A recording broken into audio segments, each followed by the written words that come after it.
Well, blessed Monday to you as we come with your daily encouragement.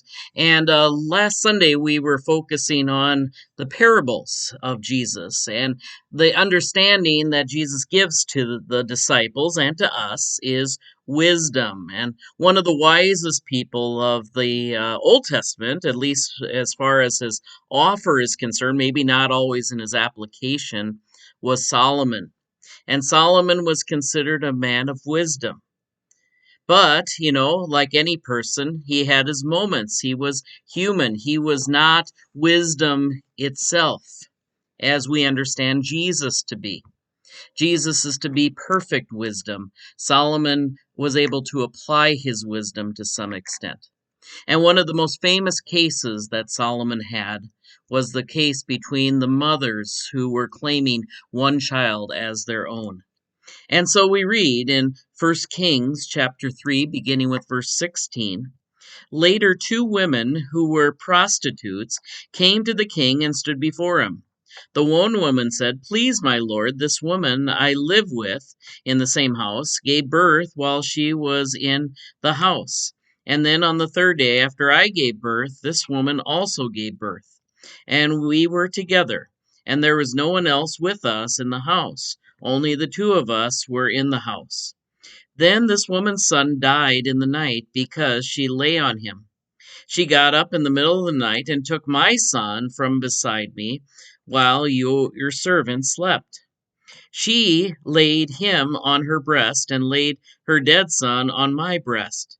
And then when I rose in the morning to nurse my son, I saw that it was dead. But when I looked at him closely in the morning, clearly it was not the son I had borne. But the other woman said, "No, the living son is mine, and the dead son is yours." The first said, "No, the dead son is yours, and the living son is mine." So they argued before the king. Then the king said, "The one says, 'This is my son that is alive, and your son is dead,' while the other says, 'Not so, your son is dead, and my son is the living one.'" So the king said, "Bring me a sword." And he brought a sword before the king. And the king said, "Divide the little boy in two. Give half to the one, and the other half to the other." But the woman whose son was alive said to the king, because compassion for her son burned within her, "Please, my lord, give her the living boy. Certainly do not kill him." The other said, "It shall be neither mine nor yours. Divide it." Then the king responded, "Give the first woman the living boy. Do not kill him. She is the mother." All of Israel heard the judgment that the king had rendered, and they stood in awe of the king because they perceived that the wisdom of God was in him to execute justice. Now, the key word we're talking about today is the wisdom of God, and it was perceived to be in him. This, of course, is probably one of the most famous examples of Solomon's wisdom. In that wisdom, Jesus was personified in the Old Testament. At least that's the way we perceive it as Christians. Jesus was the access to wisdom to show us how we are to live. And so Solomon is discerning who is true and who is not true based on the love of God, which we believe has been personified in Jesus. Love was the distinguishing factor that showed who was telling the truth and who was not. And many consider this maybe somewhat trickery, but it is more important. It is considered an example of love. A loving mother would not want her child dead. A loving mother would not be satisfied with dividing a child in two. That would be a grieving, or dare I say, a jealous mother who had lost a son and wanted her friend or her former friend to experience the pain that she is experiencing today.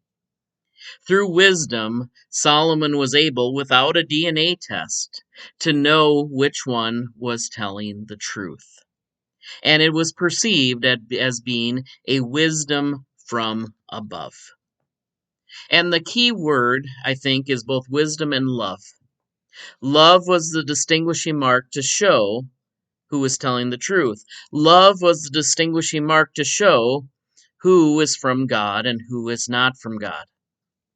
Telling the truth in this culture was considered the same as godliness. Not trying to get an edge on yourself or your position in the world, but simply telling a statement about what the reality of life is.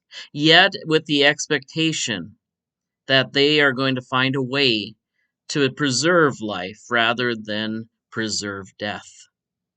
And so those two things are the distinguishing marks of wisdom we are to have as the takeaway.